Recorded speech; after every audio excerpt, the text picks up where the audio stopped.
হত্যা মামলা, আসামির নাম আব্দুল্লাহ প্রকাশ শুভ, বয়স 26, তার বাড়ি কুমিল্লা সদরে।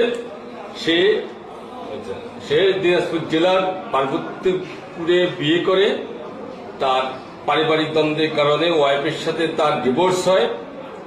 এরপরেও সে ওয়াইফের সাথে সাক্ষাৎ করার জন্য তার ওয়াইফের বোনের বাড়িতে আসে। সেখানে সেই তারিখটা হল 29 জানুয়ারি 2018।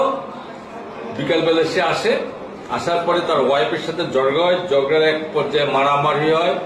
তখন সে তার ওয়াইফকে মারতে গেলে সে আঘাত তার শালিকার গায়ে পড়ে। শালিকা মারাত্মক অসুস্থ হয়ে পড়লে তাকে স্থানীয় লোকজন হাসপাতালে নিয়ে যায় এবং এই ব্যক্তিকে স্থানীয় লোকজন আটক করে পুলিশে সুপর্দ করে।